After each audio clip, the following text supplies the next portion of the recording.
only DNVR.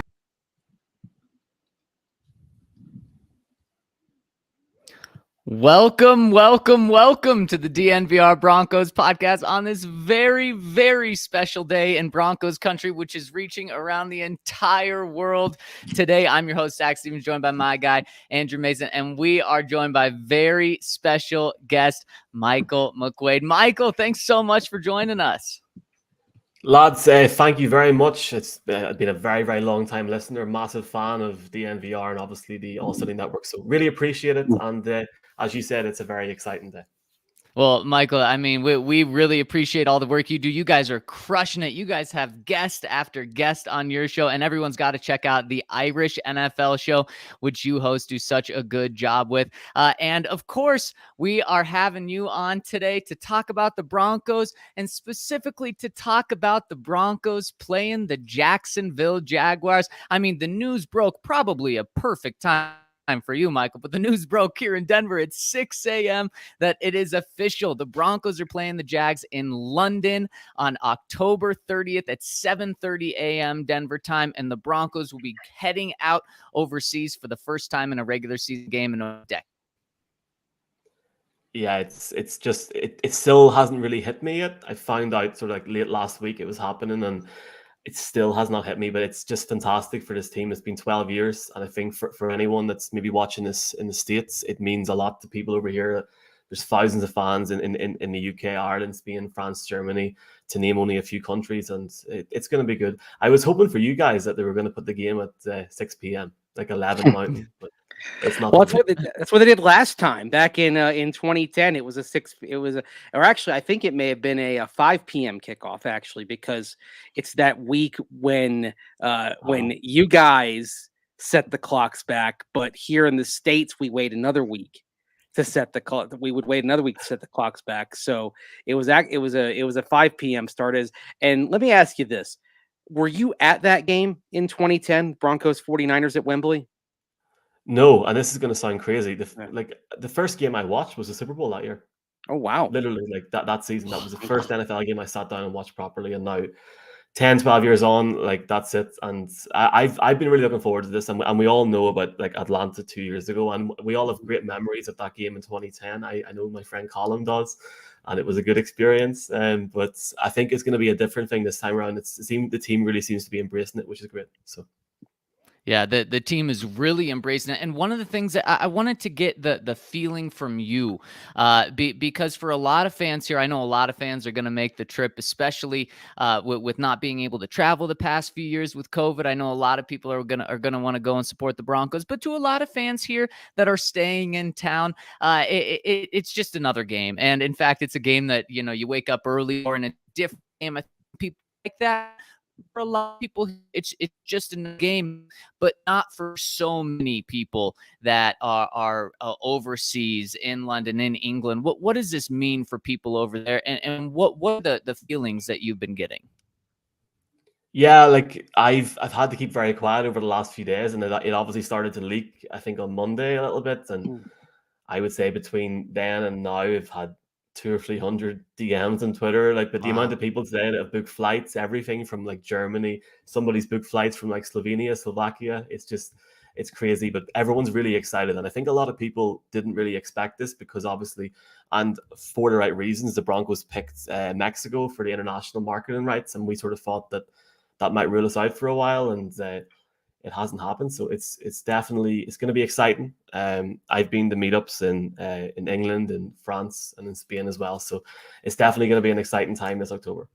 So you just mentioned fans already booking from or looking to book from all over Europe. So I guess since you've been to a bunch of these games over there, I'll ask you, even with the Jaguars, until the pandemic, the Jaguars went through, I believe, 7 years in a row of playing over there. And the hope was, obviously they could develop some kind of fan base. So for Broncos fans going over, have the Jaguars developed a solid fan base, or is this going to be a crowd that is 50-50 or maybe even more Bronco fans?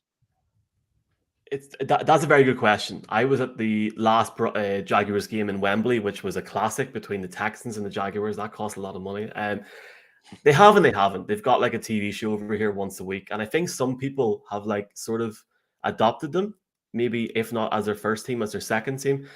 There was a lot of Houston fans there that day, and that's what I'm hoping for the Broncos this year in Wembley, because it's obviously a bigger stadium in Tottenham. Like the Jaguars know it, not as much. When the Jets came over last year, there was a lot of Jets fans, a lot of Falcons fans. I think people are happy that Jacksonville obviously are giving up their game and coming over. It's fantastic for us. I'm a 1-hour flight from London, but I don't think they've massively cracked the markets. But who knows what's going to happen with Trevor Lawrence? He loved it last year. Like, we spoke to him after the game, and he literally can't wait to come back. So he's going to have a busy day in October, I think, with the defense he's going to be facing.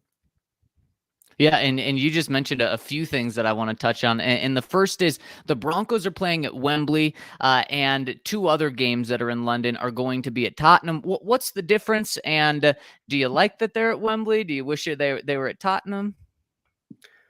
Both stadiums are great, but Tottenham's a great stadium because obviously they have the field under the, I think it's under the soccer field, it's laid off. And Mase can probably tell me more there.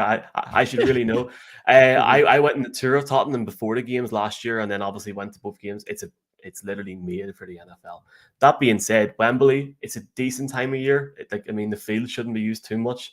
And the press box, lads, is it's right down at the lower level, so it's fantastic. But for fans, there's no bad seat in Wembley or in Tottenham for the NFL, because even if you're in the bleachers in Wembley, you still feel very close to it, I think. Transport-wise, Wembley's better. So if you're coming over, Wembley is a lot easier because it's right beside an underground station. Tottenham is literally in the middle of nowhere. Well, I love to it's hear literally that. in the main Literally. street. It's so hard to explain. I love to hear that. And of course, we're going to be there, Michael. I'm sure we're going to be doing some meetups with you guys, and it's going to be an absolute party. But there is also a game that's going to be played just besides a week-long party leading up to that game. And you kind of touched on it. You do a great job with covering the Broncos, but you also take an NFL perspective from things. And you mentioned the Jags and what they bring. How do you think this game is shaping up with 2 teams that should certainly be on the come up? Maybe the Broncos are more on a fast track, though. It's a really interesting question. And I think for the Broncos, when you're looking at bringing in Russell Wilson and seeing what he can bring to this team, I'm not going to lie, lads, the minute he came into this team, I thought we're going to London, because the NFL want to market it that way. In terms of the actual roster, like Jacksonville, it's honestly, you just don't know what you're going to get. I mean, whenever they turned up against Miami last year, I thought they were going to be completely destroyed. And even then, the Dolphins were nothing special. I know they've changed a little bit now. And they came in and they grinded out a victory, and Urban Meyer was a happy man. And obviously a lot of things happened after that there. But I think for the Broncos, obviously I'm delighted we brought back Melvin Gordon with Javonte there, and a solid group of wide receivers, and Tim Patrick and Jerry Jeudy. With that, I still consider that defense stacked, in my opinion. So, look, I think the pressure's on us to win this game. There's no doubt about it. But Jacksonville are going to be confident to come to London. I guess for them, for Trevor Lawrence, they've came over. They're used to their surroundings. It's going to be different for Denver. I've seen maybe rumors of maybe Carolina or something the week before. And sort of get. I think the Broncos need to get over here early and get in accustomed to the time zone and just be ready for it. I think that's half the battle with this game. And sure, look, they can get the first flight out of Heathrow, but get accustomed, and just get ready to take on the Jaguars, because I personally think there shouldn't really be any excuse. They should be winning this game. I mean, I know they haven't got the altitude. That's the only thing. Yeah, you're 100% now, right. I think 12 years ago, the Broncos opted not to come over early. No, Mase, you take it away. I guess you can't hear me then. No, the Cup 12 years ago, the Broncos did not go over there early. They went over there I think they flew in Thursday night into Friday. And yeah, I agree. I hope that they go over early. One thing, playing at Wembley, there have been some issues with the field over the time. The the field has been slick. There's been complaints about the condition of the pitch afterward for soccer games. Are you surprised the NFL is going to keep playing at Wembley when they have the purpose-built stadium over at Spurs? When I left Tottenham Stadium last year, I literally think I said to my friend, like, they're not going back to Wembley. This is too good. But then I can understand why they want to do it. And like Shad Khan tried to buy Wembley, was it 2 years ago? The one thing I'll say, obviously that happened a couple of years ago. There was, I think, Tottenham or Chelsea, or it was definitely Tottenham. They were playing there for the whole season, I think, before their stadium opened, if I'm correct, that year. There's limited stuff going on around then. The World Cup's coming on later this year. USA has got England as well. And I think England are playing maybe either before or just after that. I might be wrong. It's going to be interesting, though, if England do play at Wembley the week before that. That could be very interesting to see what the field's like. But you would think maybe the NFL have got that at a time where they can get it in. The field's interesting, and it's not like Tottenham where, like for me as a non-American walking into an NFL game, I recognized the field looked completely different the minute I walked into the stadium. It's not like that in Wembley, and the players might take the players a few downs to get used to. Yeah, that makes a lot of sense. And I want to take a step back and look at the Broncos, because you talked about some of the things that they've done this offseason. What are your expectations for the Broncos this year? What defines a successful season in your eyes now that they have Nathaniel Hackett, now that they have Russell Wilson, now that they have Melvin Gordon back? It really seems like George Payton is making a run to not just build this thing over time, but to really put together a very competitive team this year. It seems as if George Payton came in 12, 18 months ago, and he's had this plan from the start, get someone like Russell Wilson year 2 and use that draft capital. Like this was the perfect draft this year, to go out and get someone like Wilson and give up that pick and give up the second, just over the 2 years. I really like the way that they've come in. They're young, they're energetic, and it's almost like, it's not like a reboot, but at that sort of coaching level, it's a reboot. And look, this team hasn't played exciting football over the last few years. There's no point in us denying that. I haven't found it exciting, and we didn't have a prime time game last year, for example. I mean, I'm not going to complain about that for 1 year. It's going to be different this year. I think this year, though, the expectation has to be, for me, playoffs. Now, I'm not saying go out and win the West. That should be the target from day one, but try and get into the playoffs and see how far we can go. If we can maybe get a wild card win, I'd be very happy. I feel like we're building something really good here, but we're maybe like just off the very sort of top level we need to be at.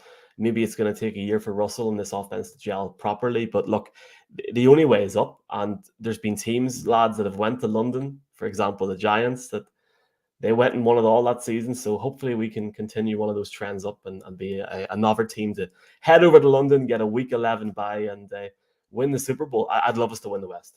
That would be fantastic.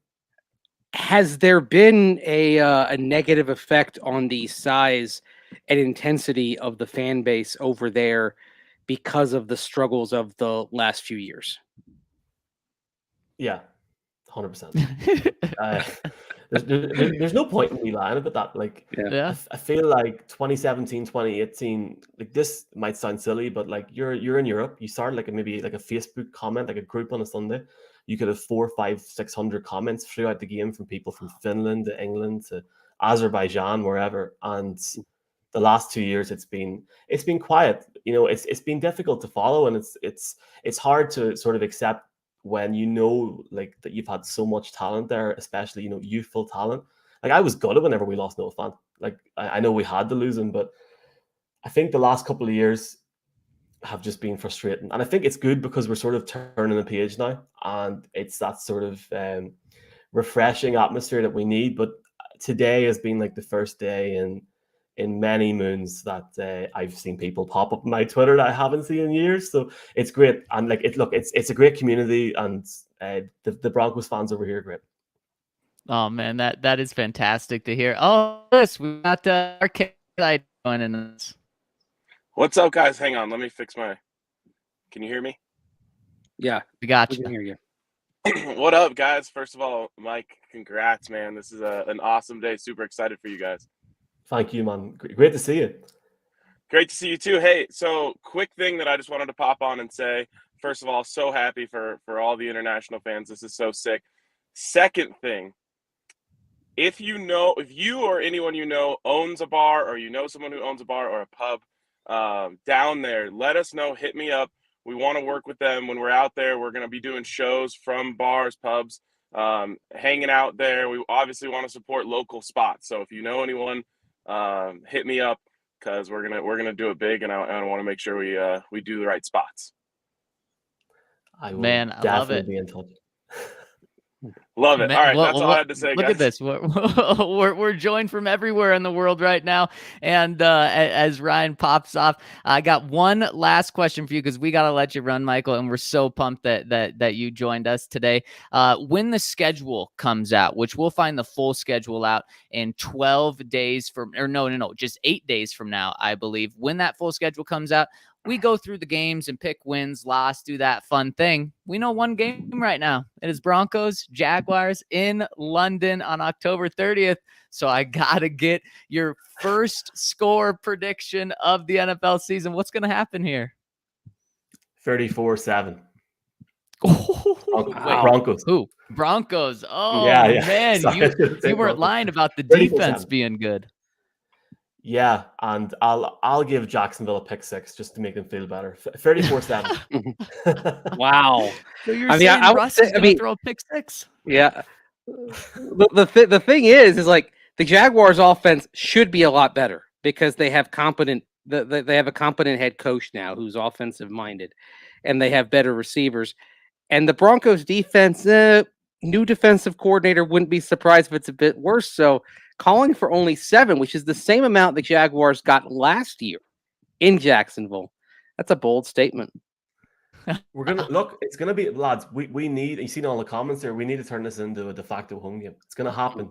Positive vibes, and I also think it'll be. I actually thought it was going to be the Bills week 1. I think it's going to be us against the Rams. I don't know why now.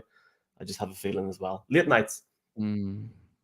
I love that. I love that so much. And thank you so much for joining us today. You guys got to give him a follow on Twitter. He is absolutely fantastic. The work you guys are doing is fantastic. You can follow him on Twitter at Michael_NFL. I mean, what a great name as well on Twitter. That was a great grab. Thanks so much for joining us today. Guys, thank you very much. See you in 5 months.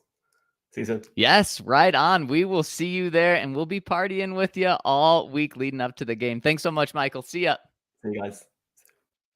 Man, that was awesome to have him on. And Mase, I want to get your reactions to this game, what to expect, what we should expect from the schedule surrounding this game, because I don't think just one game. I think there's some other pieces starting to fall in place. But first, I got to tell you to come by the DNVR bar. It is the best place to watch playoff hockey. Last night, the bar was popping as the Avs were popping. Oh, man, what a game to start the playoffs, and just another reason why the Mile High City is feeling extra special today. And of course, you can come by for happy hour every day from 3 to 6, where we've got drink deals going on. It's a great place to get some delicious food, watch playoff hockey. Of course, swing by for a Rockies game as well. We want to see you at the bar. And of course, we are doing this show on YouTube, but if you go to thednvr.com, you can get everything that you need from our website to cover Denver sports. It's all there at thednvr.com. When you sign up for an annual membership, you get a free shirt. So make sure to check out everything we've got going on. And if you are tuning in on YouTube, hit us with a thumbs up. We'd really appreciate it. Subscribe and turn on the alerts so you know when we're going live.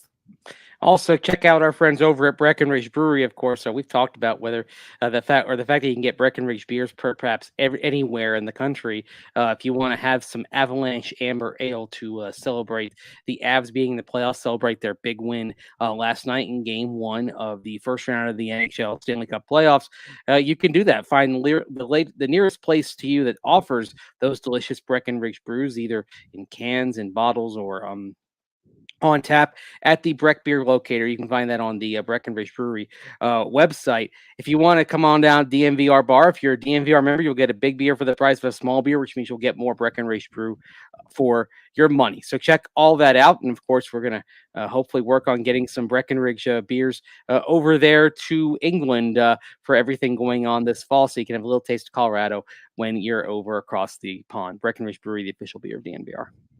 And you got to check out our presenting sponsor, DraftKings, where they're giving you an opportunity to get $150 in free bets.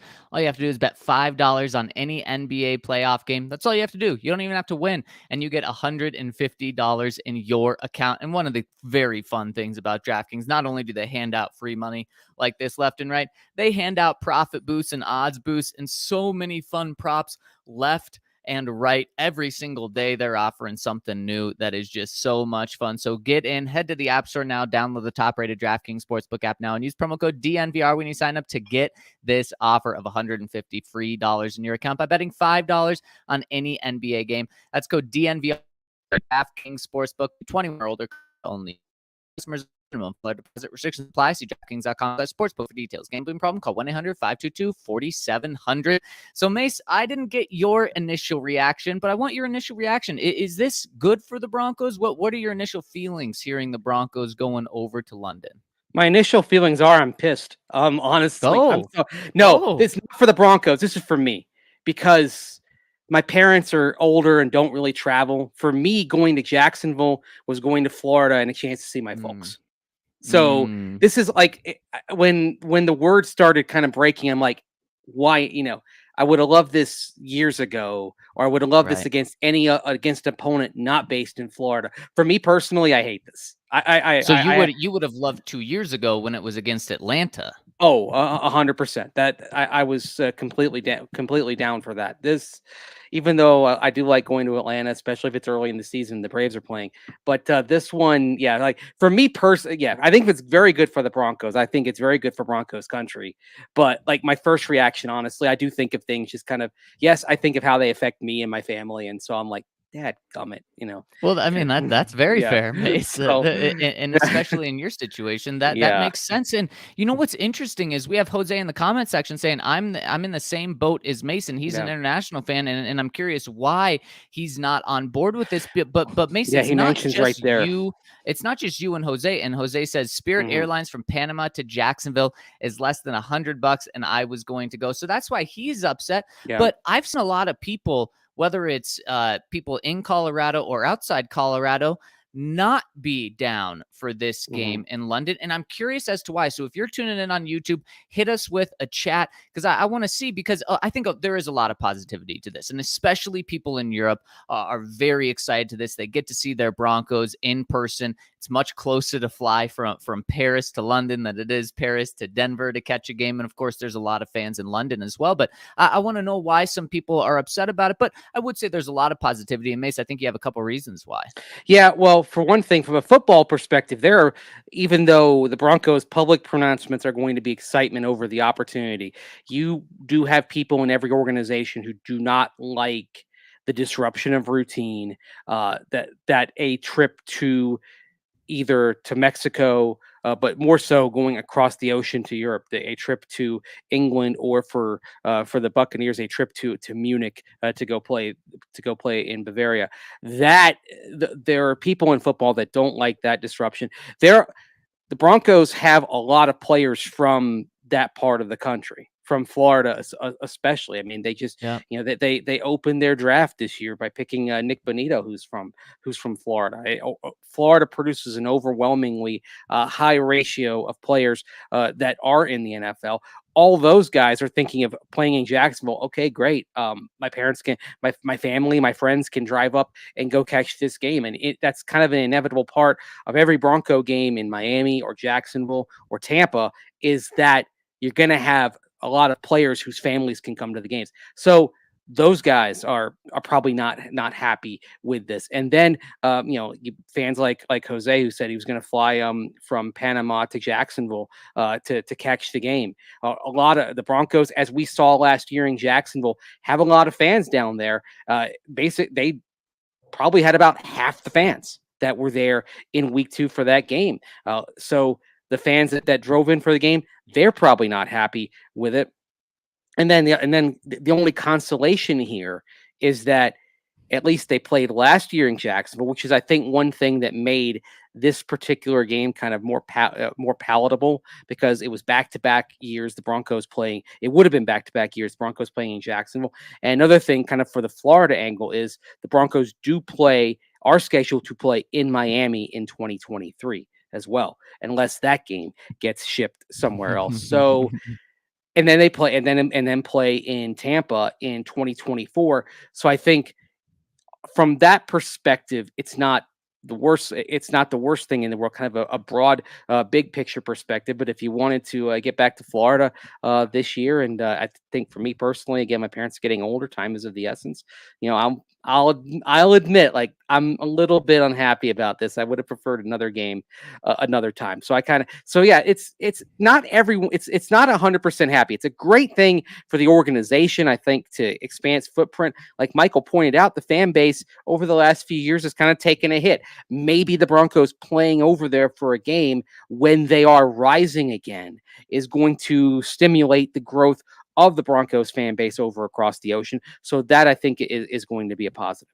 Yeah, I know Joe Ellis and the Broncos were really disappointed when the game in 2019 against the Falcons was canceled because of COVID. But they likely wouldn't have this game if they would have played that game, because the games probably would have been spread out a couple of years more. But it's probably a good thing. They would probably take this trade-off, hindsight being 2020, because that game, yeah, it would have been cool for the Broncos to go out there, but they weren't putting out the best product on the field. Now they're putting out an exciting product, which once they're out there can probably bring more fans back into their circle and expand, especially because they chose Mexico as their international market. They can bring some more fans from London and the UK over. And Mase, when we talk about the field and the actual game that's going on, I think this does help the Broncos. And the reason is Broncos this year have 8 home games, 9 away games. Now, look, it's not like Jacksonville is the most difficult place to go and win a game. The Broncos did it last year with Teddy Bridgewater. They had no problems beating the Jacksonville Jaguars. I expect the Jaguars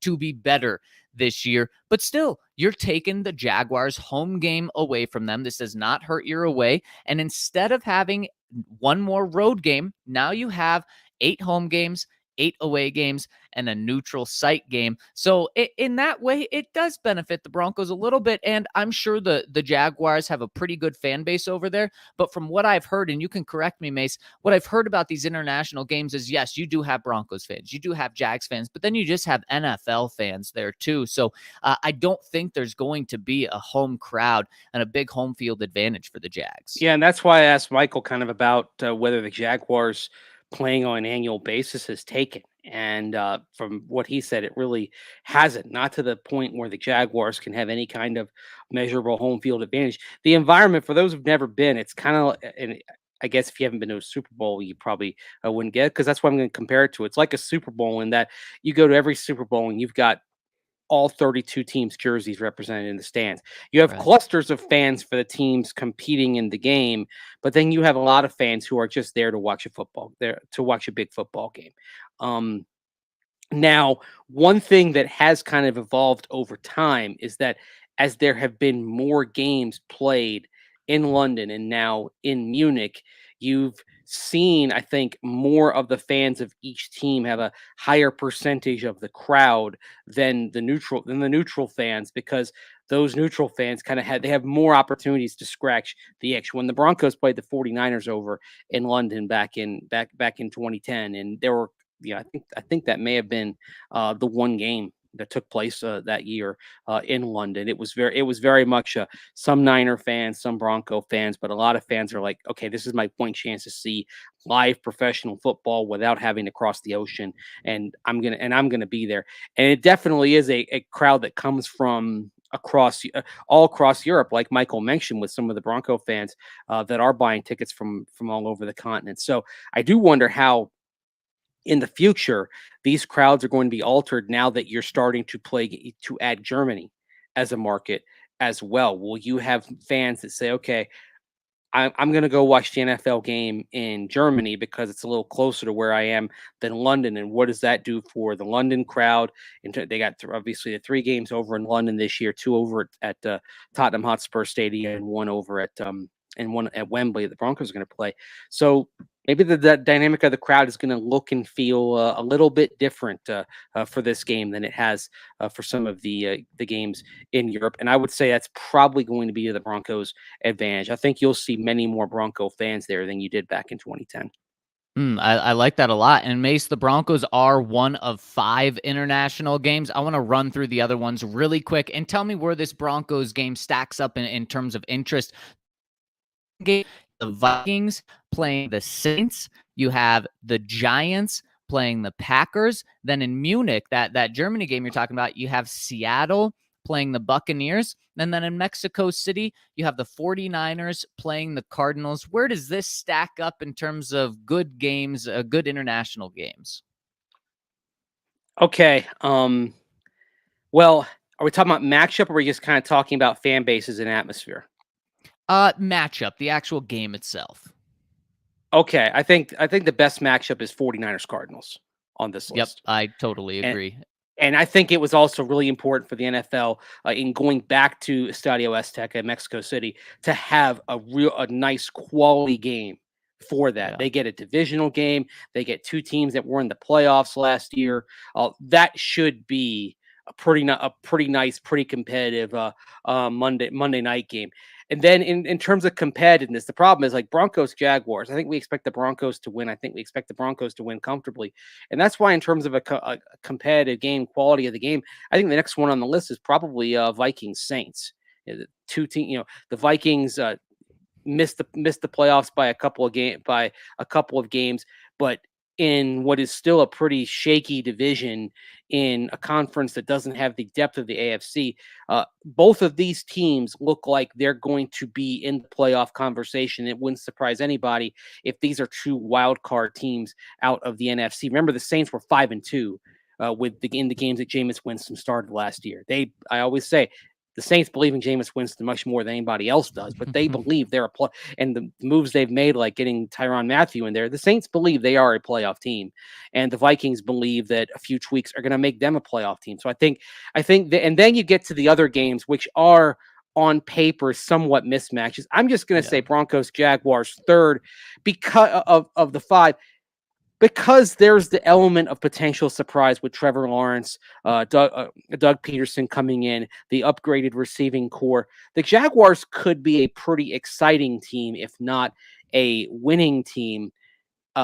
Frankly, I think Green Bay will dominate the Giants, and I think the Bucs will crush the Seahawks over in Munich. So I think it's a solid third on the 5 international games. How about you?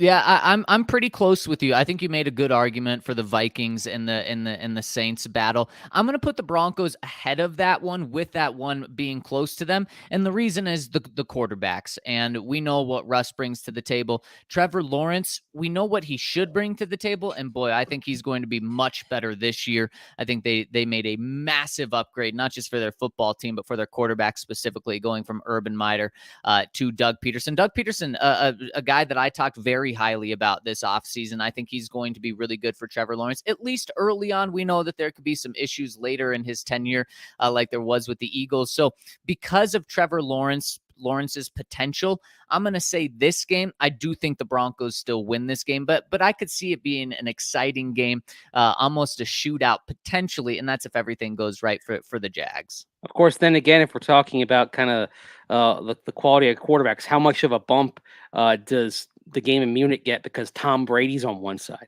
Oh, even though Drew Lock or Geno Smith is on the other. By the way, Pete Carroll says Geno Smith is ahead of Drew Lock right now.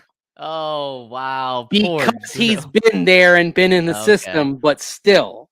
Okay. And then, of course, in Giants-Packers, you've got the 2-time MVP.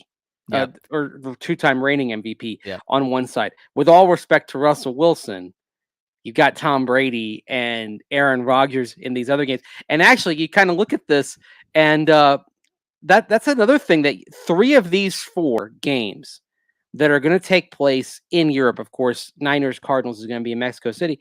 3 of the 4 games that are on the other side of the Atlantic Ocean involve Hall of Fame bound quarterbacks, with Wilson, with Brady, and with Rodgers. And in particular, I know having Green Bay involved, that was kind of a big get for the NFL to get the Packers and get Aaron Rodgers over there for a game. Because, like, for example, years ago, when the Packers played at Jacksonville, the league wanted to relocate that game to London, but the Jaguars said no. Like, the Jaguars they're going to want certain games, certain opponents to play at home.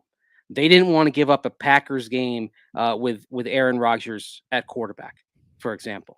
They're not the Jaguars aren't going to give up Tampa Bay coming in with Tom Brady if that's the case. I think again, one of the things that made this palatable was the fact that the Broncos were just there this past year. So there's kind of a delicate balance here, and it's why you don't necessarily see the Jaguars most years. The Jaguars' most prominent opponent being selected as the game that gets played over in Wembley, because they do want to play some of their big and more infrequently occurring opponents over in front of their home fans. It's a fine line to walk in terms of this scheduling. And what's really interesting is the NFL isn't just sending the bad teams out to international games anymore. 6 of these 10 teams have first-round quarterbacks. 5 of these teams, their quarterbacks were drafted in the top 5 picks in their respective drafts. So they're sending some high-profile names, and it makes sense to send Russell Wilson. It makes sense to send Trevor Lawrence. It makes sense to send Tom Brady, Aaron Rodgers, Kyler Murray, Trey Lance, those guys over there. And Mase, I have one more thing that I want to touch on when we're talking about this is you mentioned yesterday how this sets up for the Broncos likely having a bye right after this game, and how that would be pretty much a perfect bye week, the first week of November, right in the middle of the season. It would literally be in the middle of the season. It would be week 9, directly in the middle of the season.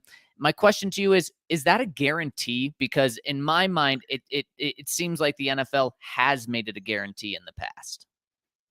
It was a guarantee at one point. It's not something that is guaranteed now. They've done a lot of experimenting with teams going over there, because for a while it was you always got the bye after you went over there.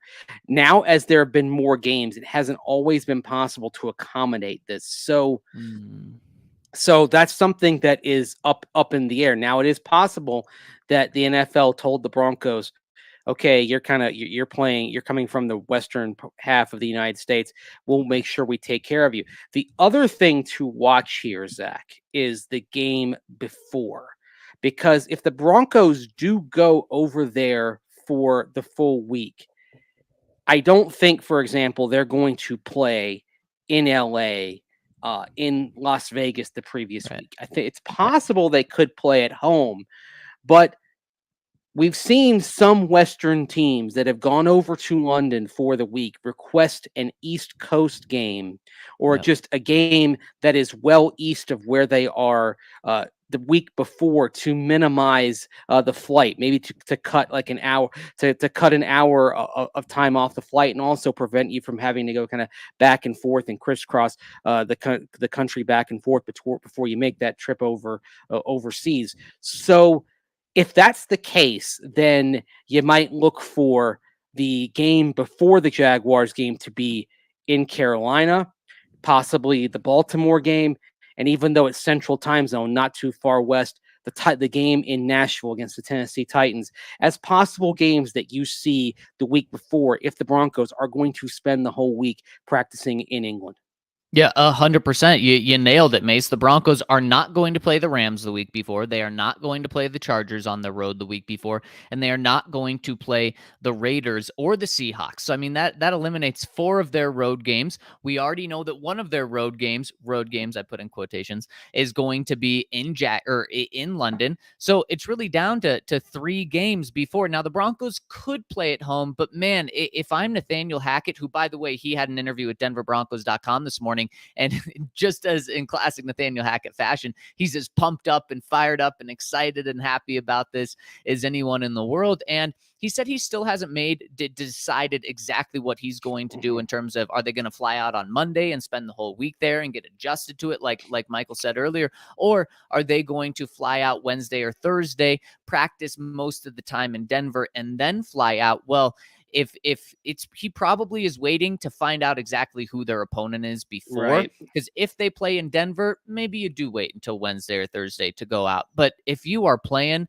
on the East Coast or in Tennessee, you absolutely just go out Monday, get some time to get ready for the game, because the Jags already have a 2-hour start on you or a 4-hour flight start on you in getting to London. So that's something you got to take into account as well. So I think he's waiting on that. But Mase, from his tone, I think that he would ideally like to go to the East Coast the week before and then fly straight to London right after. Well, there's another thing also in play here, and that's something that we talked about with Michael, and that's the kickoff time.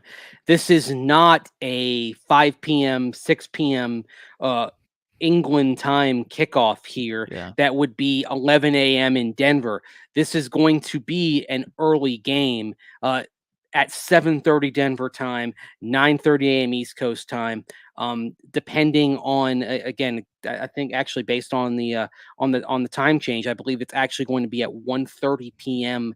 London time, because of just how, because there's that, like I said, there's that week where instead of being 7 hours in the fall, and then a few weeks in March, where instead of being 7 hours back of England, Denver is 6 hours. It's 6 hours back. But even so, playing that game early is going to mean that you probably need to go over there for the week and adjust. It's the general consensus on time change and how it affects people is that to get fully adjusted, you have to budget an hour a day.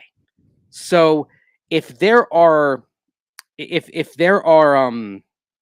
from kickoff on game day, it'll be 6 hours. The rest of the week, it'll still be 7 hours.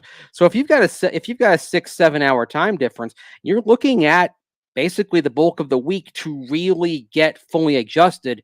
Then on the backside of that, you would hope that they give the Broncos a bye, or maybe even have them playing on the following Monday to give them a little more time to readjust back to the Mountain Time Zone. And hopefully, when the league draws this up, they will be they'll be favorable on how they go about drawing this up.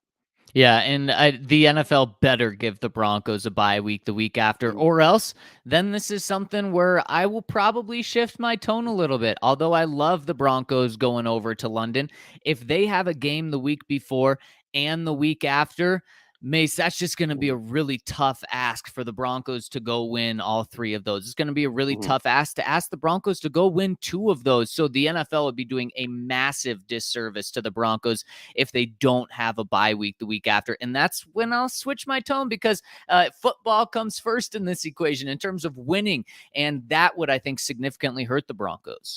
And selfishly speaking, I've mentioned my parents in Florida. I've got and my wife and daughter are mostly in Wisconsin now. Selfishly speaking, I'm hoping for a bye after this as well, because I would rather not have to kind of go back and forth. If there's a bye after, I'll probably just fly to the Midwest, save a little bit of time, and then hang out with the family in Wisconsin over the bye. And Wisconsin plays a home game that weekend after as well. So selfishly, I'd like to go to that. So I'm losing something here. I'd like to at least get something something positive out of this travel thing. So that's what I'll take.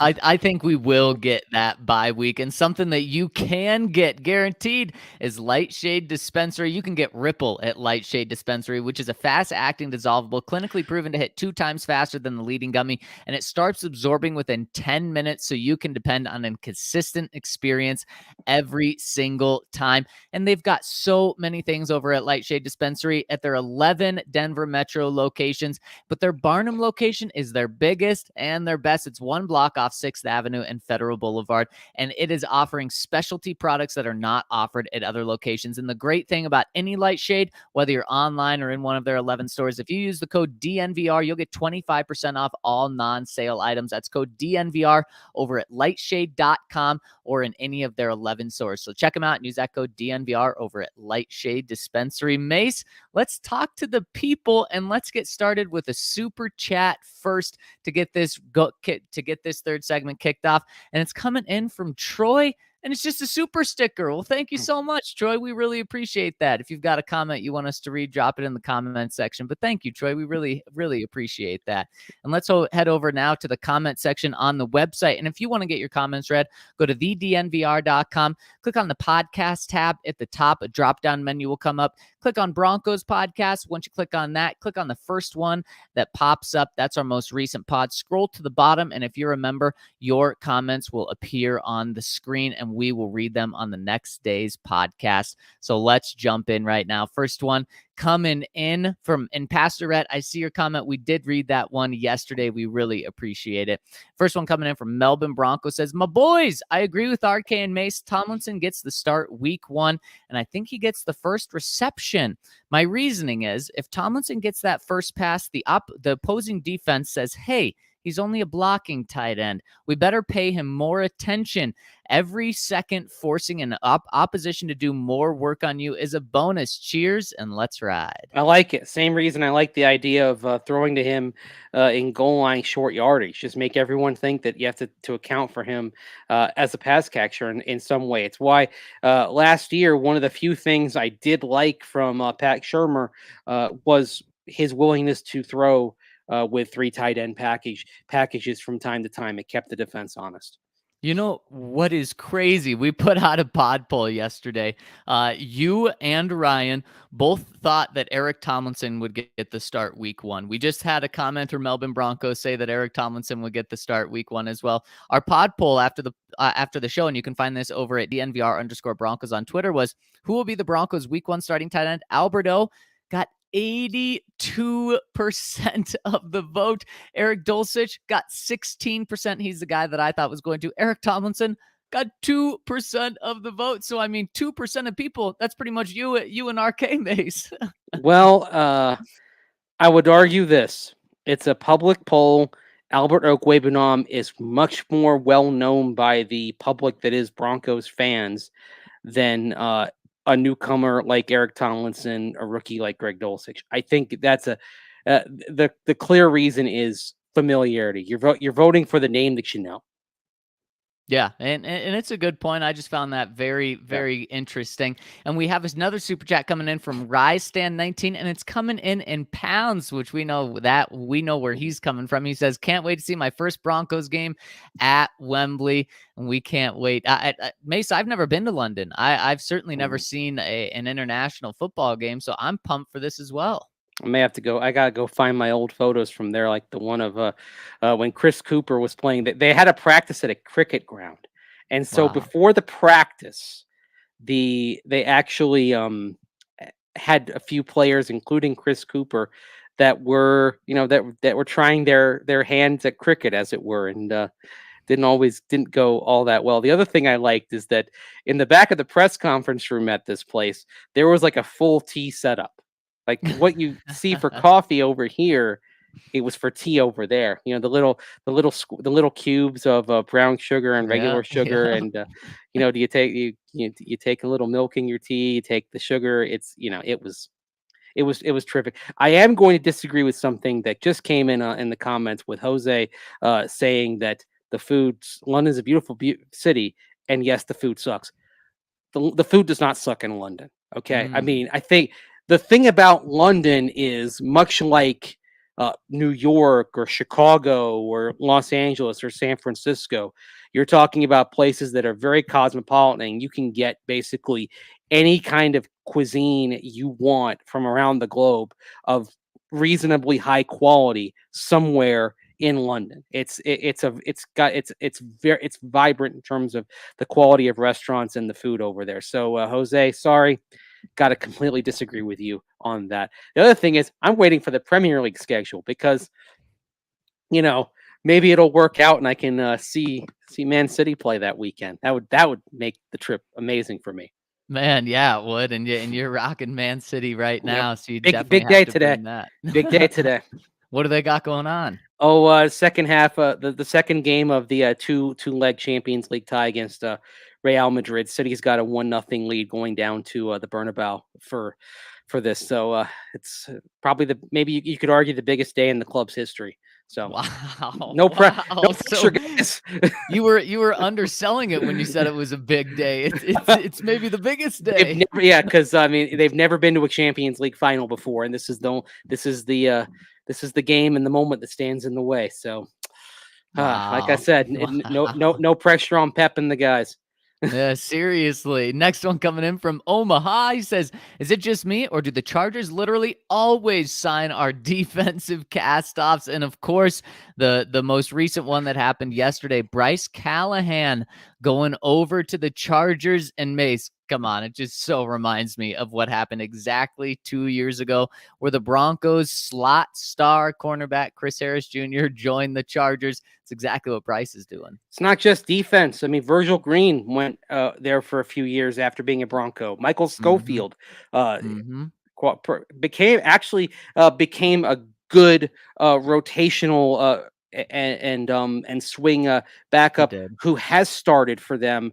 I mean, when you think back of what Michael Schofield went through back in 2015, going against Khalil Mack, he goes out to the Chargers. He ends up he plays 3 years and actually 4 years, because he came back during the 2021 season. He's now a free agent. Basically, going to the Chargers extended his career in the end by 5 seasons. So he's put in 8 years. He's fully vested in the pension, and he found his way. I mean, he wasn't a Pro Bowler by any means, but he became a solid contributor, a solid starter for them at times as well. So it's, and Virgil Green had some solid moments there as well. So I don't think it's really just guys go from Denver to LA for whatever reason, except Melvin Gordon did the opposite. Yeah, exactly. Melvin's the one that kind of flipped that. Russell Okung as well also went to the Chargers after being here in Denver for a year and started for 3 years too. Mase, what are your feelings on Bryce Callahan going there in terms of a football perspective, not like an emotional perspective? Is that bad for the Broncos? Depends when they play him. I mean, if Bryce Callahan misses the 3 to 6 games that he misses most years. Of course, he missed the entire season back in 2019, as we know, but most years he's gonna be down and injured for 3 to 6 games based on the trend of the rest of his career.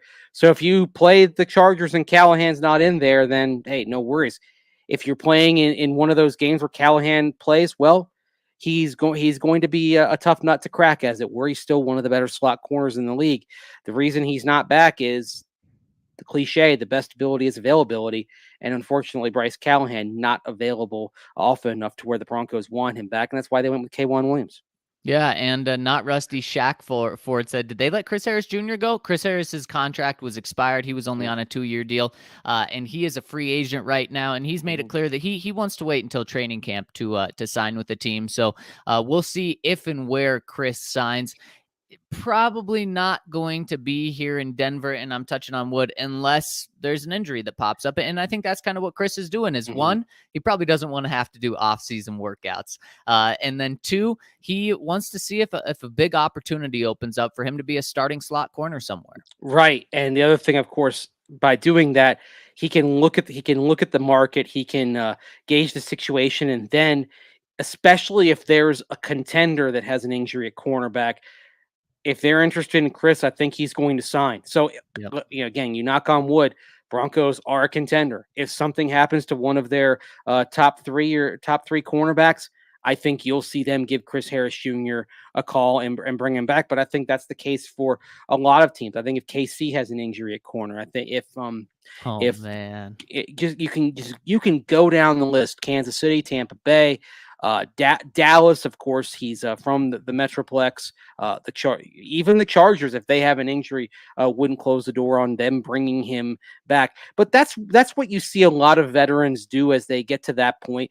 And back when Peyton Manning was Denver's quarterback, the Broncos benefited from this. You think back to 2012. In August of that year, they signed Jim Leonard, who's their third safety, and then also became their Oh, I think we lost Mase for a second here, so I'll just hop into the next one. Coming in from Wabo, says, "Hey guys, I listen or watch your pod every day and my first time commenting. And what a silly thing to comment on, but I think you're way too worried about Dulcich's 40 times, Zach. Here's an exercise. Open your phone to stopwatch, double tap the start and stop button as fast as you can. It'll probably be somewhere between 0.13 and 0.2.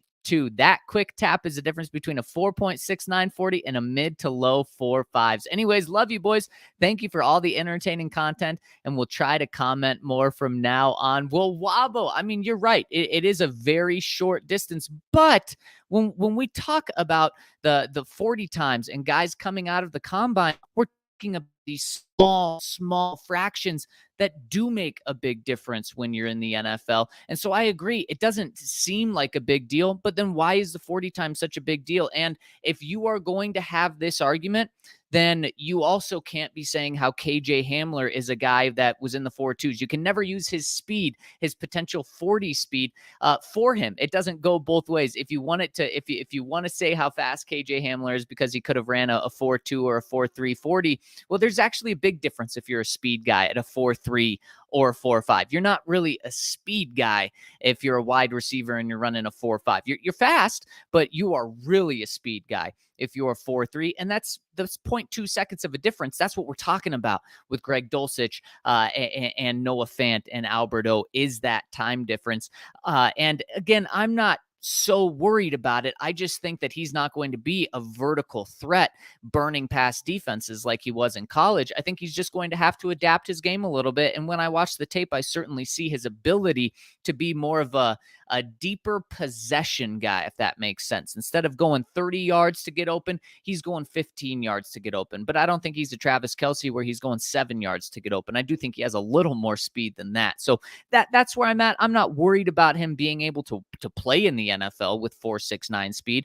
It's just his role isn't going to be a burning tight end, because that, if anyone has that role, it certainly is Alberto on the Broncos. Next one, but I love hearing your perspective. Next one coming in from Lou Drock says, "My boys, I'll keep this brief, gents. I live an hour from London.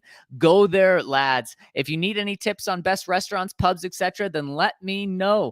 Hope you boys can make it over and maybe do a live pod in a London pub with the UK Broncos Country. Let's go, Charlie." And then we also have C. Fillmore chiming in with that. And as Ryan said earlier, we're not only going to be there, we're going to make a week out of it. We're going to be there doing live pods every single day. We're going to be having parties at local pubs and bars every single day. We are going to make this such a fun time to be a Broncos fan, to be an international fan. We love everyone who's there to come hang out with us. And of course, if you're coming from Denver, we'd love a reunion in London as well. And Mase, welcome back. The last one coming in from Orange Blue for Life says, "So far, it seems I may be the only one not excited there is a London game." I know at least one other person. Says, "But excited for the rest of the schedule to come out. Plan on coming to town for the 49ers game." I love that. And we will find out the rest of the Broncos schedule 1 week from tomorrow, Thursday, I believe at 6 p.m. Denver time. The 12th of May was when we find out the rest of the schedule. 2 hours before, at 4 p.m. Denver time, we find out the Broncos' first home game, I believe. So we'll know the whole schedule. We'll be breaking it down. We'll be doing that silly thing where you go win, loss, way too early. We'll be doing that in just over a week. Oh yeah, that's that silly thing, that way too early prediction. But we've already done that. We didn't do it with the order. We already did that with Ben Albright several weeks ago. We did. We did, but now we got to see what changes. What? Didn't we all come out 11-6 or thereabouts? We did, and I'm curious after the draft whether what the Broncos didn't do, what other teams did or didn't do in the draft, if that changes at all with the Broncos having a bye week after the international game, how that changes, if it changes anything. Because my guess is, like you said, we all came out 11-6. My guess is someone's different. Okay. I'm actually going to guess that it's the same. Okay. Or it's the same or maybe even worse. Ooh, okay. And if you could, because here's the reason. You mentioned the draft. Other teams had more draft capital and probably got better than the Broncos did in the draft. Yeah. It's a quality of capital thing. Right. And that's very fair. We know the Chiefs had, 2 first-round picks. The Chargers had 1 first-round pick. The Raiders, well, they didn't even have a pick until after the Broncos had 2 picks. But 2 teams did have opportunities in the draft in this division to get better than the Broncos. And that's something, man, I can't wait for the whole schedule to come out. This is just a little taste of what it's going to be like. We're going to get 16 more in a week. And then you get, for example, a team like the Cardinals that you could say, they lose Hopkins for a few games, but they picked up Hollywood Brown. Right. So so if you get the Cardinals later, we talked about the Cliff Kingsbury fade. Maybe they don't have the same fade because later you have both Hollywood and DeAndre Hopkins available and Trey McBride. So that's that might be a game to kind of keep your eye on where the prediction might change. It's a really good point, and I can't wait to break all of this down. But that will do it for us today. Big shout out to our friend Michael McQuaid for joining us. Cool of Ryan to hop on. Mase, thank you so much for rolling with me. I've really enjoyed this podcast, and thank you all for rolling with us. Please hit us with a thumbs up on your way out and give us a 5-star review on iTunes. We really appreciate every single one of you for rolling with us, and we'll talk to you tomorrow on the DNVR Broncos podcast.